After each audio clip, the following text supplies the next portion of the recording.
Ancient സിവിലൈസേഷൻ്റെ രണ്ടാമത്തെ ബ്ലോക്കായ മെസ്പൊട്ടോമിയൻ and Persian civilisation എന്ന് പറയുന്ന യൂണിറ്റാണ് നമ്മളിപ്പോൾ ഡിസ്കസ് ചെയ്യാൻ പോകുന്നത്. സിവിലൈസേഷൻ്റെ വൺ ഓഫ് ദി സിവിലൈസേഷനായിട്ടുള്ള മെസ്സപ്പൊട്ടോമിയൻ സിവിലൈസേഷനെ കുറിച്ചിട്ടും അതിൻ്റെ ജിയോഗ്രഫിക്കൽ, ആ പ്രദേശത്തിൻ്റെ ജിയോഗ്രഫിക്കൽ ഫീച്ചേഴ്സിനെ കുറിച്ചിട്ടും പൊളിറ്റിക്കൽ സിസ്റ്റത്തിനെ കുറിച്ചിട്ടും അവിടെ പ്രധാനമായിട്ടും സെറ്റിൽ ചെയ്തിരുന്ന വിഭാഗക്കാർ ആരൊക്കെയാണെന്നും അവരുടെ പ്രത്യേകതകളൊക്കെയാണ് നമ്മൾ ഈ യൂണിറ്റിൽ ഡിസ്കസ് ചെയ്യാനായിട്ട് പോകുന്നത്.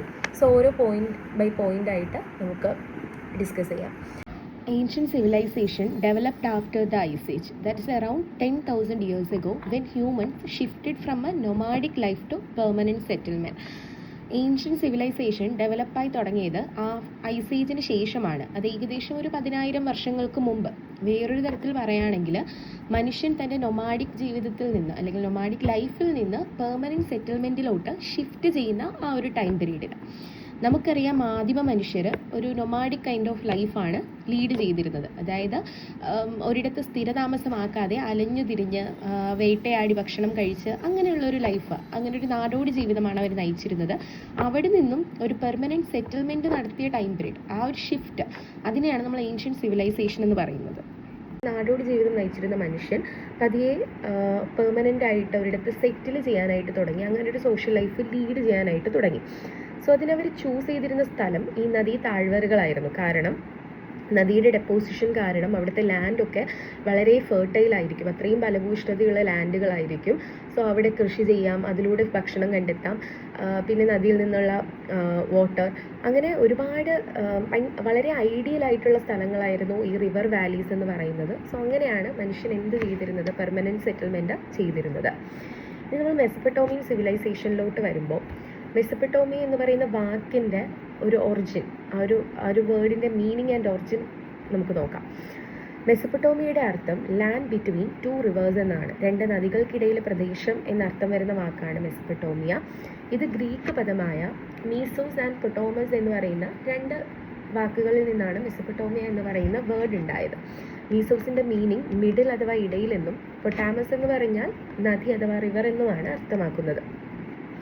It is also known as the Fertile Crescent because of the fertile alluvial soil deposited by the Tigris and Euphrates rivers. ഏതൊരു സംസ്കാരവും ഉടലെടുക്കുന്നത് നദീതടങ്ങളിൽ നിന്നാണെന്ന് നമുക്കറിയാം. സോ നമ്മൾ ഈജിപ്ഷ്യൻ നാഗരികത പഠിക്കുമ്പോൾ നൈൽ നദിക്ക് അതിൽ എത്ര പ്രാധാന്യമുണ്ടോ അത്ര തന്നെ പ്രാധാന്യം മെസ്സപ്പൊട്ടോമിയൻ സിവിലൈസേഷനിൽ ടൈഗ്രിസ് ആൻഡ് യൂഫ്രട്ടസ് എന്ന് പറയുന്ന 2 നദികൾക്കുണ്ട്. ഈ 2 നദികളിൽ നിന്നുള്ള അലൂവിയൽ സോയിലിൻ്റെ ഡെപ്പോസിഷൻ കാരണം ഇതിനെ നമ്മൾ ഫെർട്ടൈൽ ക്രെസൻറ്റ് എന്നും വിളിക്കാറുണ്ട്. അപ്പോൾ ഇത്രയാണ് ആ ഒരു ഏൻഷ്യൻ സിവിലൈസേഷൻ എപ്പോഴാണ് ഡെവലപ്പ് ചെയ്തതെന്നുള്ളതും ആളുകൾ പെർമനൻറ്റ് സെറ്റിൽമെൻറ്റ് നടത്തിയത് റിവർ വാലീസിലാണ്, അത് എന്തുകൊണ്ടാണെന്നുള്ളതും മെസ്സപ്പൊട്ടോമിയ എന്ന് പറയുന്ന വേർഡ് എങ്ങനെയാണ് ഒറിജിനേറ്റ് ചെയ്തത്, അതിൻ്റെ മീനിങ്, അതിനെ വിളിക്കുന്ന മറ്റൊരു പേര് ദാറ്റ് ഇസ് ഫെർട്ടൈൽ ക്രെസൻറ്റ്, അത് എന്തുകൊണ്ട് അങ്ങനെ വിളിക്കുന്നു എന്നും നമ്മൾ പറഞ്ഞു. ഇനി ജോഗ്രഫിക്കൽ ഫീച്ചേഴ്സിലോട്ട് നമുക്ക് പോവാം. മെസ്സപ്പൊട്ടോമിയ റഫ്ലി correspond to modern Iraq and Kuwait. Mesopotamia ഇപ്പോൾ ലൊക്കേറ്റ് ചെയ്യുന്നത് modern day Iraq and Kuwait റീജിയനിലാണ്. It was naturally protected by the Taurus mountain, Elburz mountain, Zagros mountain, Mediterranean Sea and Red Sea and Arabian peninsula. നമ്മൾ പറഞ്ഞു Egyptian നാഗരികത പറഞ്ഞപ്പോൾ ഈജിപ്റ്റിനെ protect ചെയ്തുകൊണ്ട് കുറച്ച് natural borders ഉണ്ട്. അതിനെ പ്രൊട്ടക്റ്റ് ചെയ്യാൻ നാച്ചുറലി തന്നെ ഫോം ചെയ്യുന്ന ഡെസേർട്ടും സീസും പെനിൻസുലയൊക്കെ ഉണ്ടെന്ന് നമ്മൾ പഠിച്ചു. അതുപോലെ മെസ്സപ്പൊട്ടോമിയൻ സിവിലൈസേഷൻ വരുമ്പോഴും നാച്ചുറലി അതിനെ പ്രൊട്ടക്റ്റ് ചെയ്തുകൊണ്ട് കുറച്ച് മൗണ്ടെയിൻസും സീസും പെനിൻസുലയും ഉണ്ട്. സോ അത് ഓരോ ഡയറക്ഷനിലും എന്തൊക്കെയാണെന്ന് നമുക്ക് ഡീറ്റെയിൽ ആയിട്ട് നോക്കാം. നോർത്ത് വെസ്റ്റിൽ മെസ്സപ്പൊട്ടോമിയ പ്രൊട്ടക്റ്റ് ചെയ്തുകൊണ്ടുള്ള ഒരു നാച്ചുറൽ ബൗണ്ടറിയാണ് ടോറസ് മൗണ്ടെയിൻ എന്ന് പറയുന്നത്. നോർത്തിൽ എൽബേഴ്സ് മൗണ്ടൻ ഉണ്ട്, ഈസ്റ്റിൽ സാഗ്രോസ് മൗണ്ടൻസും, വെസ്റ്റിൽ മെഡിറ്ററേനിയൻ സീ ഉണ്ട്, സൗത്ത് വെസ്റ്റിൽ റെഡ് സീയും അറേബ്യൻ പെനിൻസുലയും ഉണ്ട്. Although surrounded by desert, abundant river water, supported agriculture and settlement. ഇതിന് പുറമെ മരുഭൂമിയും ഇതിനെ മെസ്സപ്പൊട്ടോമിയെ സറൗണ്ട് ചെയ്തുകൊണ്ടുണ്ട്. പിന്നെ അബണ്ടൻ്റ് ആയിട്ടുള്ള റിവർ വാട്ടർ അവൈലബിലിറ്റിയും ഇവിടെ ഉണ്ട്. നദിയിൽ നിന്നുള്ള ജലങ്ങളുടെ അവൈലബിലിറ്റി വളരെയധികം ഇവിടെ കൂടുതലാണ്. അതുകൊണ്ട് തന്നെ കൃഷിക്കും മറ്റ് സെറ്റിൽമെൻറ്റിനും ഇത് വളരെയധികം സപ്പോർട്ട് ചെയ്യുന്നുമുണ്ട്. ഇനി പൊളിറ്റിക്കൽ ഡെവലപ്മെൻറ്റിലോട്ട്. Sumerians established the earliest civilisation in Mesopotamia. നമ്മൾ മെസപ്പൊട്ടോമിയയിലെ ഒരു പൊളിറ്റിക്കൽ ഡെവലപ്മെൻറ്റ് അല്ലെങ്കിൽ ഒരു അർബനൈസേഷൻ പറയുമ്പോൾ നമ്മൾ അതിൽ മെൻഷൻ ചെയ്യുന്ന ഒരു മോസ്റ്റ് ഇമ്പോർട്ടൻറ്റ് വിഭാഗമാണ് സുമേറിയൻസ് എന്ന് പറയുന്നത്. കാരണം മെസപ്പൊട്ടോമിയയിൽ ആദ്യത്തെ സിവിലൈസേഷൻ അല്ലെങ്കിൽ ആദ്യത്തെ സെറ്റിൽമെൻറ്റ് നടത്തിയത് സുമേറിയൻസ് ആണെന്നാണ് വിശ്വസിക്കപ്പെടുന്നത് according to the historians. So Sumerians ആണ് മെസപ്പൊട്ടോമിയയിലെ ആദ്യത്തെ നാഗരികത അല്ലെങ്കിൽ ആദ്യത്തെ ഒരു സെറ്റിൽമെൻറ്റ് എസ്റ്റാബ്ലിഷ് ചെയ്തത്. They were followed successively by the Akkadians, Amorites, Babylonians, Hittites, Kassites, Assyrians, Chaldeans under Nebuchadnezzar II, and finally the Persians. അവർക്ക് ശേഷം സുമേറിയൻസിന് ശേഷം പിന്നീട് ഈ പറഞ്ഞ അക്കേഡിയൻസും അമറൈറ്റ്സും ബാബിലോണിയൻസും ഹിറ്റൈസും കസൈറ്റ്സും അസീറിയൻസ് എക്സെട്ര അങ്ങനെ പേർഷ്യൻസ് വരെ എന്ത് ചെയ്യാൻ തുടങ്ങി, വന്ന് സെറ്റിൽമെൻറ്റ് ചെയ്യാനായിട്ട് തുടങ്ങി. നമ്മൾ നേരത്തെ ബാബിലോണിയൻസ് ഉണ്ടെന്ന് പറഞ്ഞു. ആ ബാബിലോൺസ് ഒരു BC 1 നൂറ്റാണ്ട് വരെ പേർഷ്യൻ കൺട്രോളിൻ്റെ അണ്ടറിലായിരുന്നു എന്നുള്ളതും കൂടെ ഇവിടെ മെൻഷൻ ചെയ്ത് പോകുന്നുണ്ട്. സോ അതും കൂടെ ഓർമ്മ വെക്കുക, കാരണം 1 വേർഡിന് ചോദിക്കാനായിട്ട് സാധ്യതയുള്ളൊരു ക്വസ്റ്റ്യനാണ്. ഇനി ഇക്കോണമി ആൻഡ് സൊസൈറ്റി എന്നുള്ളൊരു പോർഷൻ പറയുമ്പോൾ agriculture and fishing were the chief occupation supported by irrigation canal. സുമേറിയൻസിൻ്റെ അല്ലെങ്കിൽ മെസപ്പൊട്ടോമിയക്കാരുടെ ഒരു മെയിൻ ഒക്കുപ്പേഷൻ എന്ന് പറയുന്നത്, അവർ ചെയ്തിരുന്ന ജോലി എന്ന് പറയുന്നത് അഗ്രികൾച്ചറും ഫിഷിങ്ങുമാണ്. അവർ കൃഷിയും മത്സ്യബന്ധനവുമാണ് പ്രധാനമായും ചെയ്തിരുന്നത്.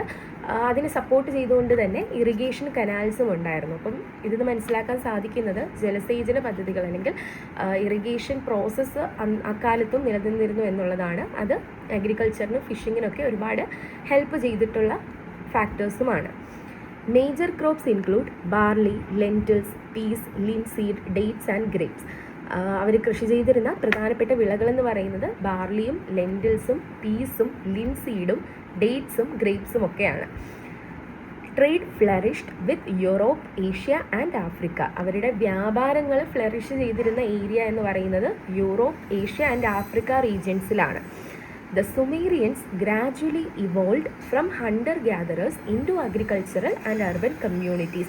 നമ്മൾ പറഞ്ഞിരുന്നു സുമേറിയൻസ് ഫസ്റ്റ്ലി അവർ ഹണ്ടർ ഗ്യാദറേഴ്സ് ആണ്. ഹണ്ടർ ഗ്യാദറേഴ്സ് എന്ന് പറഞ്ഞാൽ വേട്ടയാടി ഭക്ഷണം കണ്ടെത്തി ജീവിച്ചിരുന്ന മനുഷ്യരെയാണ് നമ്മൾ ഹണ്ടർ ഗ്യാദറേഴ്സ് എന്ന് പറയുന്നത്. സോ സുമേറിയൻസ് ഹണ്ടർ ഗ്യാദറേഴ്സ് ആയിരുന്നു. പിന്നെ അവരെന്ത് ചെയ്തു, ഇവഞ്ച്വലി കാലക്രമേണ അവർ കൃഷി ചെയ്ത് ഒരു അർബൻ കമ്മ്യൂണിറ്റീസായിട്ട് മാറി. കൃഷി ചെയ്ത് വ്യാപാരമൊക്കെ നടത്തി ജീവിക്കുന്ന ഒരു വിഭാഗക്കാരായിട്ട് മാറുകയാണ് ഉണ്ടായത്. The Akkadian king Sargon unified Mesopotamia and established political unity. ഇവിടെ ഒരു മെസപ്പൊട്ടോമിയയിൽ ഒരു പൊളിറ്റിക്കൽ യൂണിറ്റി അല്ലെങ്കിൽ ഒരു പൊളിറ്റിക്കൽ സിസ്റ്റം, ഒരു രാഷ്ട്രീയ വ്യവസ്ഥ കൊണ്ടുവരുന്നത് അക്കേഡിയൻ കിങ് ആയിട്ടുള്ള സാർഗനാണ് മെസപ്പൊട്ടോമിയയെ ഒന്നിച്ചു ചേർത്ത് ഒരു പൊളിറ്റിക്കൽ സിസ്റ്റം രൂപപ്പെടുത്തി എടുക്കുന്നത്. ഇനി നമുക്ക് അർബൻ ഡെവലപ്മെൻറ്റിനെ കുറിച്ചാണ് പറയാനുള്ളത്. The സുമേറിയൻസ് built city States on fertile river banks. സുമേറിയൻസ് കാലക്രമേണ നമ്മൾ പറഞ്ഞു അവരാദ്യം ഹണ്ടർ ഗ്യാദറേഴ്സ് ആയിരുന്നു. പിന്നെ അതിൽ നിന്ന് കാലക്രമേണ അവർ കൃഷി ചെയ്ത് അർബനൈസേഷൻ സംഭവിച്ചൊരു കമ്മ്യൂണിറ്റി ആയിട്ട് മാറി. പിന്നെ സുമേറിയൻസ് എന്ത് ചെയ്യാൻ തുടങ്ങി, സിറ്റി സ്റ്റേറ്റ്സ് അഥവാ നഗരരാഷ്ട്രങ്ങൾ രൂപപ്പെടുത്താനായിട്ട് തുടങ്ങി. അതവർ നഗരരാഷ്ട്രങ്ങൾ അവരുണ്ടാക്കിയിരുന്ന പ്രദേശം എന്ന് പറയുന്നത് ഫെർട്ടൈൽ ആയിട്ടുള്ള റിവർ ബാങ്ക്സ് ആണ്. അതായത് വളരെ ഫലഭൂയിഷ്ഠമായിട്ടുള്ള നദിയുടെ താഴ്വരയിലും നദീതടങ്ങളിലും മറ്റുമായിട്ട് നഗരരാഷ്ട്രങ്ങൾ രൂപപ്പെടുത്താനായിട്ട് സുമേറിയൻസ് തുടങ്ങി. Clay was widely used for construction due to the absence of stone. അവർ കൺസ്ട്രക്ഷനായിട്ട് ഈ നഗരരാഷ്ട്രങ്ങൾ രൂപീകരിച്ചു എന്ന് നമ്മൾ പറഞ്ഞു. അപ്പോൾ ഈ നഗരങ്ങളൊക്കെ കൺസ്ട്രക്ട് ചെയ്യാനായിട്ട് അവർ ഉപയോഗിച്ചിരുന്നത് പ്രധാനമായും കളിമണ്ണാണ്. കാരണം അവിടെ സ്റ്റോണിൻ്റെ അവൈലബിലിറ്റി ഇല്ല, കല്ലിൻ്റെ ലഭ്യത കുറവ് കൊണ്ട് തന്നെ കളിമണ്ണ് ഉപയോഗിച്ചിട്ടാണ് അവർ കൺസ്ട്രക്ഷൻസ് പൊതുവെ ചെയ്തിരുന്നത്. Eridu is regarded as one of the oldest cities in the world. നമ്മൾ പറഞ്ഞു സുമേറിയൻസ് റിവർ ബാങ്ക്സിൻ്റെ പല വശത്തായിട്ട് നഗരരാഷ്ട്രങ്ങൾ രൂപപ്പെടുത്താനായിട്ട് തുടങ്ങി. സോ അങ്ങനെ വേൾഡിലെ തന്നെ ഏറ്റവും പഴയ സിറ്റിയാണ് എറിഡു എന്ന് പറയുന്നത്. ഇനി നമ്മൾ ഏൻഷ്യൻ മെസപ്പൊട്ടോമിയ എന്നുള്ള ടോപ്പിക്കാണ് ഡിസ്കസ് ചെയ്യാനായിട്ട് പോകുന്നത്. ഏൻഷ്യൻ ടൈംസിൽ മെസപ്പൊട്ടോമിയ, അതിൻ്റെ ഒരു സെറ്റിൽമെൻറ്റ്, അതെങ്ങനെയാണ് ഒറിജിൻ ചെയ്തത്, അതിൻ്റെ കുറച്ച് പൊളിറ്റിക്കൽ ഫീച്ചേഴ്സ്, അതൊക്കെയാണ് ഇനി നമ്മൾ ഡിസ്കസ് ചെയ്യാനായിട്ട് പോകുന്നത്. സോ ഫസ്റ്റ് നമുക്ക് ഒറിജിൻ ആൻഡ് സെറ്റിൽമെൻറ്റ് എന്നുള്ള ടോപ്പിക്ക് ഡിസ്കസ് ചെയ്യാം. ഏൻഷ്യൻ മെസപ്പൊട്ടോമിയയുടെ The Sumerians lived in southern Mesopotamia between 4100 to 1750 BCE. നമ്മൾ പറഞ്ഞു ഈ ഏൻഷ്യൻ മെസപ്പൊട്ടോമിയയെക്കുറിച്ച് പറയുമ്പോൾ നമ്മൾ മെൻഷൻ ചെയ്തു പോകുന്ന വളരെ പ്രധാനപ്പെട്ട ഒരു വിഭാഗക്കാരാണ് സുമേറിയൻസ് എന്ന് പറയുന്നത്. കാരണം മെസപ്പൊട്ടോമിയയിലെ ആദ്യത്തെ സെറ്റിൽമെൻറ്റ് നടത്തിയെന്ന് ഹിസ്റ്റോറിയൻസ് വിശ്വസിക്കുന്ന ആൾക്കാരാണ് സുമേറിയൻസ്. സോ സുമേറിയൻസ് സത്തേൺ മെസപ്പൊട്ടോമിയയുടെ തെക്ക് ഭാഗത്തായിട്ടാണ് ജീവിച്ചിരുന്നത്. അവർ ജീവിച്ചിരുന്ന കാലഘട്ടം, അല്ലെങ്കിൽ അവർ സെറ്റിൽ ചെയ്തിരുന്ന കാലഘട്ടം എന്ന് പറയുന്നത് 4100 മുതൽ 1750 BCE കാലഘട്ടം വരെയാണ്. There original homeland remain Un Certain. ശരിക്കും സുമേറിയൻസ് എവിടെ നിന്നാണ്, അവരുടെ ഒറിജിൻ ഇപ്പോഴും അൺസേർട്ടൺ ആണ്, അതായത് മതിയായ തെളിവുകൾ അതിനില്ല. They were known as the black-headed people, while the Akkadians regarded them as civilized people. ഈ സുമേറിയൻസ് അറിയപ്പെട്ടിരുന്നത് ബ്ലാക്ക് ഹെഡഡ് പീപ്പിൾ എന്നാണ്. അതിനൊരു കാരണമുണ്ട്. Out of the PPT just ഒന്ന് പറഞ്ഞു പോവാം. ഈ സുമേറിയൻസ് എന്ന് പറയുന്നത് ഇൻഡോ യൂറോപ്യൻ ജനവിഭാഗത്തിൽ പെട്ടവരായിരിക്കാമെന്നാണ് ഹിസ്റ്റോറിയൻസ് അനുമാനിക്കുന്നത്. സോ അവർക്ക് ഒരു കറുത്ത തലയും കറുത്ത നിറമുള്ള മുടിയുമാണ് അവരുടെ ഒരു ഫീച്ചർ, ഒരു ഫിസിക്കൽ ഫീച്ചർ എന്ന് പറയുന്നത്. അതുകൊണ്ടാണ് അവരെ ബ്ലാക്ക് ഹെഡഡ് പീപ്പിൾ എന്നറിയപ്പെട്ടിരുന്നത്. അക്കേഡിയൻസ്, അതായത് സുമേറിയൻസിന് ശേഷം മെസപ്പൊട്ടോമിയയിൽ സെറ്റിൽ ചെയ്ത ആൾക്കാരാണ് അക്കേഡിയൻസ്. ഈ അക്കേഡിയൻസ് സുമേറിയൻസിനെ വിളിച്ചിരുന്നത്, അല്ലെങ്കിൽ അവർ വിശേഷിപ്പിച്ചിരുന്നത് സുമേറിയൻസിനെ സിവിലൈസ്ഡ് പീപ്പിൾ അഥവാ പരിഷ്കൃതരായ ആളുകൾ എന്നാണ്. Farming and pastoral activities transformed early Hunter gatherers into settled village communities. നമ്മൾ മുന്നേ പറഞ്ഞിരുന്നു സുമേറിയൻസ് ആദ്യം ഹണ്ടർ ഗ്യാദറേഴ്സ് ആയിരുന്നു ഈ സുമേറിയൻസ് വിഭാഗത്തിൽപ്പെട്ട ആളുകൾ. പിന്നീട് അവരെന്ത് ചെയ്തു, ഒരു അർബൻ കമ്മ്യൂണിറ്റീസിലോട്ടായിരുന്നു നമ്മൾ പറഞ്ഞു. സോ അതിനവർ ഹെൽപ്പ് ചെയ്ത കാര്യങ്ങളാണ് ഫാമിങ്ങും പാസ്റ്ററൽ ആക്ടിവിറ്റീസും. അവർ കൃഷി ചെയ്യാൻ തുടങ്ങി, കന്നുകാലികളെ മേയ്ക്കാനായിട്ട് തുടങ്ങി. ഇത്തരം കാര്യങ്ങളാണ് അവരെ ഹണ്ടർ ഗ്യാദറേഴ്സിൽ നിന്നും എന്തിലോട്ട് മാറ്റിയത്, സെറ്റിൽഡ് ആയിട്ടുള്ള ഒരു വില്ലേജ് അഥവാ ഒരു അർബൻ കമ്മ്യൂണിറ്റീസിലോട്ട് അവരെ ആ ഒരു ഷിഫ്റ്റ് കൊണ്ടുവരാൻ അവരെ സഹായിച്ചത് ഫാമിങ്ങും പാസ്റ്ററൽ ആക്ടിവിറ്റീസുമാണ്. ഇനി നമ്മൾ പറയുന്നത് പൊളിറ്റിക്കൽ ഓർഗനൈസേഷനെ കുറിച്ചിട്ടാണ്. Small villages gradually developed into fortified city states ruled by local kings. ആദ്യം ചെറിയ ചെറിയ വില്ലേജസുകളായിരുന്നു മെസപ്പൊട്ടോമിയയിൽ ഉണ്ടായിരുന്നത്. അത് പിന്നീട് ഫോർട്ടിഫൈഡ് ആയിട്ടുള്ള സിറ്റി സ്റ്റേറ്റുകളായിട്ട് മാറി. മതിലുകളും കോട്ടകളും ഒക്കെ നിർമ്മിച്ച് വളരെ നന്നായി നിർമ്മിച്ച ഒരു കൺസ്ട്രക്ഷനിലോട്ട്, അല്ലെങ്കിൽ അത്തരം ഒരു കൺസ്ട്രക്ഷനിലോട്ട് ചെറിയ ചെറിയ വില്ലേജുകൾ ഗ്രാജുവലി ഡെവലപ്പായി. പിന്നെ ആ ഓരോ സിറ്റി സ്റ്റേറ്റുകളിലും ഓരോ ലോക്കൽ കിങ്സ് റൂൾ ചെയ്യാനും തുടങ്ങി.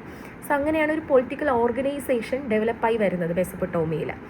By 2900 BCE, the Sumerians established political dominance over southern Mesopotamia. അപ്പോൾ ചെറിയ ചെറിയ വില്ലേജുകളായിരുന്നത് ഗ്രാജുവലി ഫോർട്ടിഫൈഡ് ആയിട്ടുള്ള, അതായത് കോട്ടകളും മതിലുകളും ഒക്കെ കൊണ്ട് നിർമ്മിച്ച സിറ്റി സ്റ്റേറ്റുകൾ അഥവാ നഗരരാഷ്ട്രങ്ങളായിട്ട് മാറാൻ തുടങ്ങി.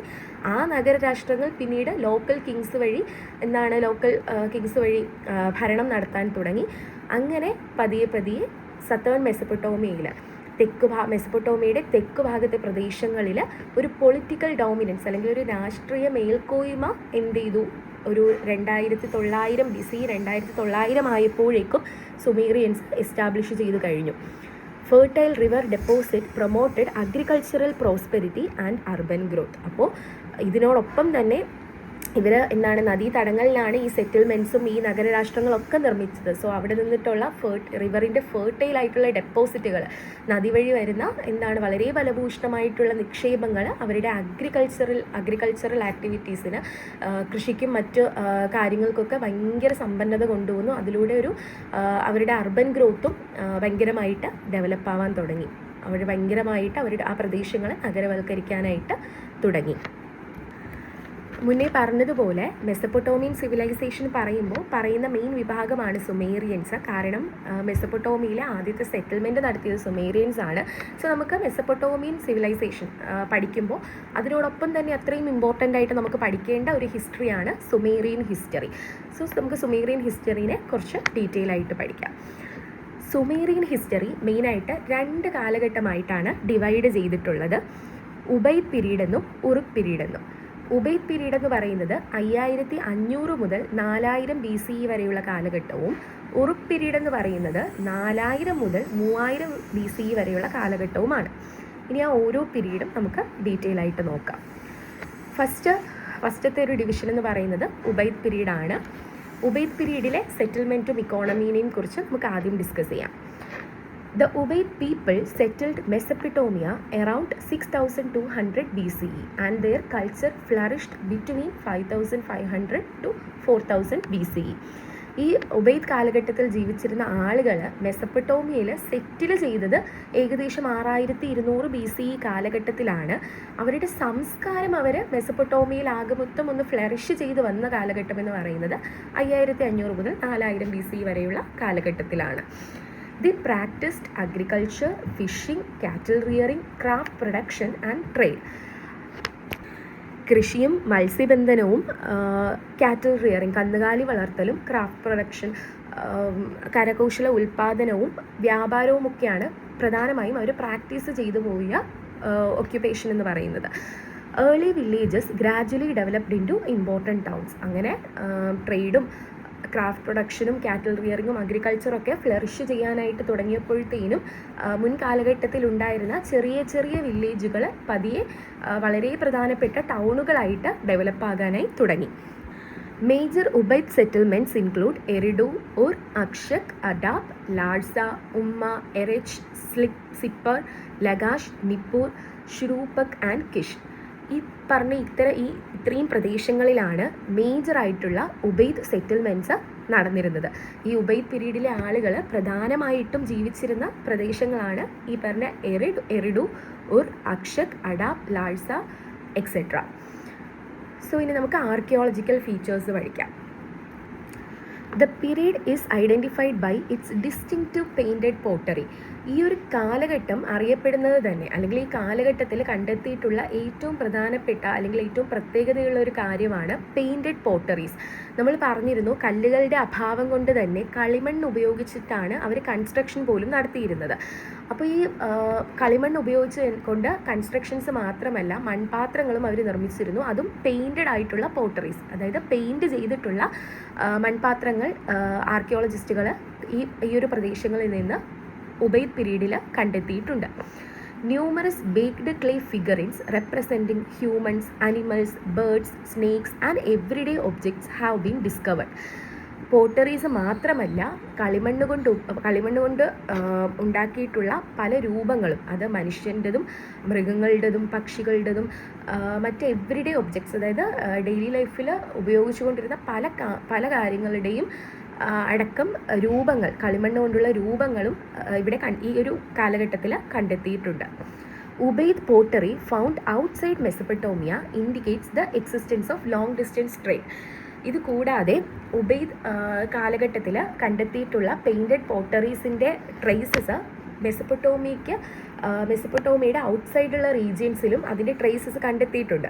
അതായത് ഉബൈദ് പീരീഡിലെ ആളുകൾ സെറ്റിൽ ചെയ്തിരുന്ന പ്രദേശത്ത് മാത്രമല്ല, മെസപ്പൊട്ടോമിയയുടെ പുറത്തും ഉബൈദ് കാലഘട്ടത്തിൽ ഉണ്ടായിരുന്ന പോട്ടറീസ് അഥവാ മൺപാത്രങ്ങളുടെ അവശിഷ്ടങ്ങൾ ലഭിച്ചിട്ടുണ്ട്. ഇത് ഇൻഡിക്കേറ്റ് ചെയ്യുന്നത്, അല്ലെങ്കിൽ ഇത് സൂചിപ്പിക്കുന്നത്, അവർ ലോങ് ഡിസ്റ്റൻസ് ട്രേഡും നടത്തിയിരുന്നു. അതായത് വിദൂര വ്യാപാരവും അവരെന്ത് ചെയ്തിരുന്നു, ആ കാലഘട്ടത്തിൽ നടത്തിയിരുന്നു എന്നുള്ളതിനൊരു തെളിവാണിത്. The Ubaid culture spread northward and replaced the earlier Halaf farming culture. ഈ ഹലാഫ് ഫാമിംഗ് കൾച്ചർ എന്ന് പറയുന്നത് മെസപ്പൊട്ടോമിയയുടെ നോർത്തേൺ റീജിയനിൽ നിലനിന്നിരുന്ന ഒരു കൾച്ചറാണ്. അപ്പോൾ പതിയെ ഈ ഉബൈദ് കൾച്ചർ എന്താണ്, ഈ ഹലാഫ് ഫാമിംഗ് കൾച്ചറിനെ റീപ്ലേസ് ചെയ്തുകൊണ്ട് നോർത്ത് വേർഡ്, അതായത് നോർത്തേൺ റീജിയനിലോട്ട് ഈ ഉബൈദ് കാലഘട്ടത്തിൽ നിലനിന്നിരുന്ന സംസ്കാരം പതിയെ എന്ത് ചെയ്യാൻ തുടങ്ങി, വ്യാപിക്കാനായിട്ട് തുടങ്ങി. ഇനി ഉബൈദ് പീരീഡിൻ്റെ ഇമ്പോർട്ടൻസ് നമുക്കൊന്ന് നോക്കാം.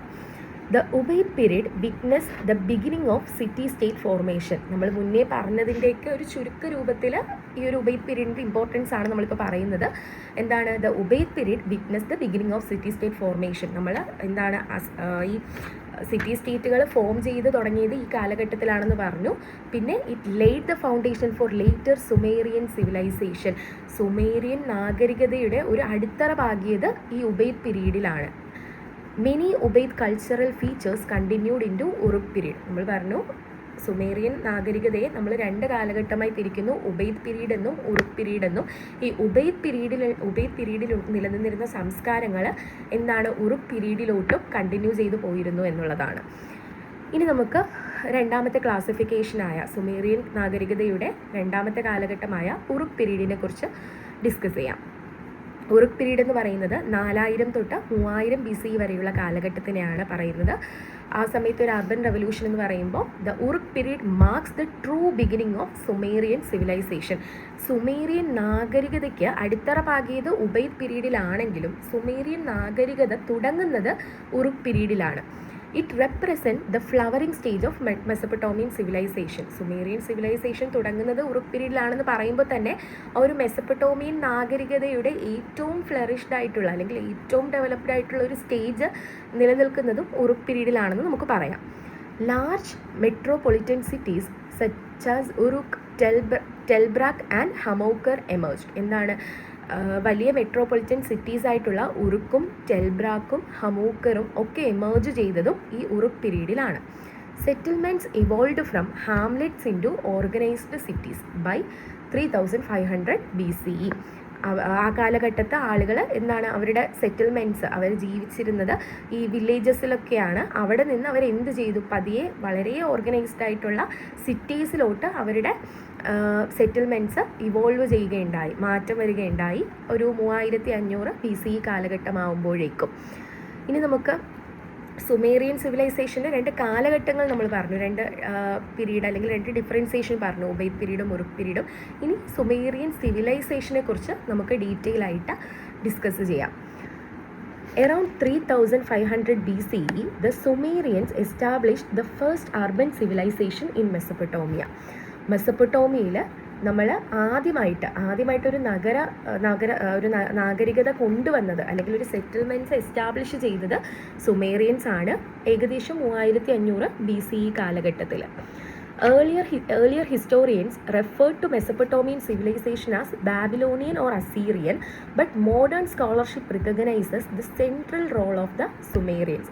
മുൻ കാലഘട്ടത്തിൽ ഉണ്ടായിരുന്ന ഹിസ്റ്റോറിയൻസ് മെസപ്പൊട്ടോമിയൻ നാഗരികതയെ ബാബിലോണിയൻ അഥവാ അസീറിയൻ നാഗരികത എന്നും വിശേഷിപ്പിച്ചിരുന്നു. പക്ഷേ ആധുനിക കാലഘട്ടത്തിലെ സ്കോളേഴ്സും മറ്റും അവരുടെ പഠനങ്ങളിൽ സുമേറിയൻസിൻ്റെ പ്രധാനപ്പെട്ട പങ്കാണ് കൂടുതലും മെൻഷൻ ചെയ്തിട്ടുള്ളത്. The term Mesopotamian civilization now collectively includes the Sumerians, Babylonians, Chaldeans, Assyrians and Persians. ഇന്നത്തെ കാലഘട്ടത്തിൽ നമ്മൾ മെസപ്പൊട്ടോമിയൻ നാഗരികത പറയുമ്പോൾ അത് ശരിക്കും സുമേറിയൻസിൻ്റെയും ബാബിലോണിയൻസിൻ്റെയും ചാൾഡിയൻസിൻ്റെയും അസീറിയൻസിൻ്റെയും പേർഷ്യൻസിൻ്റെയും ആകെ മൊത്തം ഒത്തുചേർന്ന ഒരു കളക്റ്റീവ്ലി ഒരു ടേമായിട്ടാണ് അല്ലെങ്കിൽ ഒരു കളക്റ്റീവ് ഒരു കൾച്ചറായിട്ടാണ് നമ്മൾ മെസപ്പൊട്ടോമിയൻ നാഗരികതയെ ഇന്ന് പറയുന്നത്. ഇനി ഒറിജിൻ ഓഫ് ദ സുമേറിയൻസിൻ്റെ ഒറിജിനെ കുറിച്ചിട്ട് ഡിസ്കസ് ചെയ്യാം. Many scholars believe the Sumerians migrated from Central Asia to Southern Mesopotamia. നമ്മൾ മുന്നേ പറഞ്ഞിട്ടുണ്ടായിരുന്നു, മെസപ്പൊട്ടോമിയയിലെ സതേൺ റീജിയനിലാണ് സുമേറിയൻസ് അവരുടെ സെറ്റിൽമെൻറ്റ് നടത്തിയിരുന്നത്. അവരുടെ ഒറിജിൻ എവിടെയാണെന്നുള്ളത് അതിന് മതിയായ തെളിവുകളൊന്നും ഇന്നും ലഭ്യമല്ല. പക്ഷെ പല സ്കോളേഴ്സും വിശ്വസിക്കുന്നത് സുമേറിയൻസ് സെൻട്രൽ ഏഷ്യയിൽ നിന്നും മൈഗ്രേറ്റ് ചെയ്താണ് സതേൺ മെസപ്പൊട്ടോമിയയിൽ എത്തിയതെന്നാണ്. Although the shared certain cultural similarities with the Indus civilization. Their language was unique. അങ്ങനെ പറയാൻ കാരണം അല്ലെങ്കിൽ പല സ്കോളേഴ്സും അങ്ങനെ മെൻഷൻ ചെയ്യാൻ കാരണം എന്താണ്, ഇൻഡസ് നാഗരികതയുമായിട്ട് അല്ലെങ്കിൽ ഇൻഡസ് സിവിലൈസേഷനുമായിട്ട് പല സാംസ്കാരികമായിട്ടുള്ള സിമിലാരിറ്റീസും അവരുടെ കൾച്ചറുമായി പല സിമിലാരിറ്റീസും സുമേറിയൻസ് കാണിക്കുന്നു എന്നുള്ളതാണ്. അവരുടെ ഭാഷയും വളരെ യുണീക്കാണ്. They settled near rivers, adopted agriculture and developed prosperous cities such as Ur and Lagash. എന്താണ് അവർ അവരുടെ സെറ്റിൽമെൻറ്റ് നടത്തിയത് നദികളുടെ അടുത്താണ്. ആൻഡ് അവർ എന്ത് ചെയ്യാൻ തുടങ്ങി? കൃഷി ചെയ്യാനായിട്ട് തുടങ്ങി. അങ്ങനെ പതിയെ സിറ്റീസിലോട്ട് അവരുടെ ഡെവലപ്മെൻറ്റ് കൊണ്ടുവരാൻ തുടങ്ങി. അതിന് എക്സാമ്പിളാണ് അങ്ങനെ അവർ ഡെവലപ്പ് ചെയ്ത വളരെ പ്രോസ്പെറസ് ആയിട്ടുള്ള സിറ്റികളുടെ ഉദാഹരണമാണ് ഉറും ലഗാഷും ഒക്കെ. ഇനി നമ്മൾ സുമേറിയൻസിൻ്റെ പ്രധാനപ്പെട്ട സംഭാവനകൾ അഥവാ കോൺട്രിബ്യൂഷൻസ് എന്തൊക്കെയെന്നാണ് നോക്കാൻ പോകുന്നത്. മെസപ്പൊട്ടോമിയൻ നാഗരികതയ്ക്ക് സുമേറിയൻസ് നൽകിയ കോൺട്രിബ്യൂഷൻസ് എന്തൊക്കെയെന്നാണ് നോക്കാൻ പോകുന്നത്. ലോ ആൻഡ് അഡ്മിനിസ്ട്രേഷൻ, അവർ നിയമങ്ങളും ഭരണ സംവിധാനങ്ങളൊക്കെ കൊണ്ടുവന്നു. നമ്മൾ പറഞ്ഞു നഗരരാഷ്ട്രങ്ങൾ രൂപീകരിച്ച് ആ ഓരോ നഗരരാഷ്ട്രങ്ങളിലും ലോക്കൽ കിങ്സിനെ റൂൾ ചെയ്യാനായിട്ട് അവരെന്ത് ചെയ്തു? ആ ഒരു അഡ്മിനിസ്ട്രേഷൻ അങ്ങനെ അവർ ഡിവൈഡ് ചെയ്തെടുത്തു നമ്മൾ മുന്നേ പറഞ്ഞു. അപ്പോൾ ഒരു നിയമവും ഭരണ സംവിധാനങ്ങളൊക്കെ കൊണ്ടുവന്നത് അല്ലെങ്കിൽ മെസപ്പൊട്ടോമിയൻ നാഗരികതയ്ക്ക് കോൺട്രിബ്യൂട്ട് ചെയ്തത് സുമേറിയൻസ് ആണ്. പിന്നെ റൈറ്റിംഗ് സിസ്റ്റം, നമ്മൾ ഇവരെക്കുറിച്ചിട്ടുള്ളൊരു എവിഡൻസസുകളും മറ്റും നമ്മൾ ക്യൂണിഫോം ലിപികളിൽ നിന്ന് നമുക്ക് പഠിക്കാനായിട്ട് പറ്റും. സോ അതൊരു റൈറ്റിംഗ് സിസ്റ്റം അന്ന് നിലനിന്നിരുന്നത് കൊണ്ടാണ്. പിന്നെ അവരുടെ ലാംഗ്വേജ്, അവർ യൂസ് ചെയ്തിരുന്ന ലാംഗ്വേജ് വളരെ യുണീക്കായിരുന്നു എന്ന് നമ്മൾ പറഞ്ഞു. സയൻസ് ആൻഡ് ടെക്നോളജി, ശാസ്ത്രങ്ങളുടെ കാര്യത്തിലും അവർ വളരെയധികം കോൺട്രിബ്യൂഷൻസ് മെസപ്പൊട്ടോമിയൻ നാഗരികതയ്ക്ക് നൽകിയിട്ടുണ്ട്. പിന്നെ trade and commerce, art and architecture, അവർ വിദൂര വ്യാപാരം നടത്തിയിരുന്നു, അതിനുള്ള ട്രേസസ് കിട്ടിയിരുന്നു എന്ന് നമ്മൾ പറഞ്ഞു. പിന്നെ അവരുടെ ആർട്ടും ആർക്കിടെക്ചറും, അവർ പെയിൻറ്റഡ് ആയിട്ടുള്ള പോട്ടറീസാണ് യൂസ് ചെയ്തിരുന്നത്. അവർ കളിമണ്ണ് ഉപയോഗിച്ച് തന്നെ കൺസ്ട്രക്ഷൻസ് നടത്തിയിരുന്നു എന്നൊക്കെ നമ്മൾ പറഞ്ഞു. അപ്പം ഇങ്ങനെ നമ്മൾ പറഞ്ഞ law and administration, writing system, language, science and technology, trade and commerce, art and architecture തുടങ്ങി നിരവധി സംഭാവനകളാണ് സുമേറിയൻസ് മെസപ്പൊട്ടോമിയൻ നാഗരികതയ്ക്ക് സംഭാവന ചെയ്തിട്ടുള്ളത്. Their achievements greatly influenced all later Mesopotamian civilisation. സുമേറിയൻസിന് ശേഷം ഉള്ള ഒരു മെസപ്പൊട്ടോമിയൻ നാഗരികതയെ ആകെ മൊത്തം ഇവരുടെ അച്ചീവ്മെൻറ്റ്സും കോൺട്രിബ്യൂഷൻസും വളരെയധികം സ്വാധീനിച്ചിട്ടുണ്ട്. നമുക്കിതിനെ ഈ കോൺട്രിബ്യൂഷൻസിനെ വളരെ ഡീറ്റെയിൽ ആയിട്ട് അവർ സയൻസ് ആൻഡ് ടെക്നോളജിയിൽ എന്തൊക്കെയാണ് കോൺട്രിബ്യൂട്ട് ചെയ്തത്, ട്രേഡ് ആൻഡ് കൊമേഴ്സിൻ്റെ പ്രത്യേകതകൾ, ഫീച്ചേഴ്സ്, അവരുടെ ആർട്ട് ആൻഡ് ആർക്കിടെക്ചറൽ ഫീച്ചേഴ്സ്, ഇതൊക്കെ നമുക്ക് ഡീറ്റെയിൽ ആയിട്ട് നെക്സ്റ്റ് യൂണിറ്റിൽ നമുക്ക് പഠിക്കാനുണ്ട്.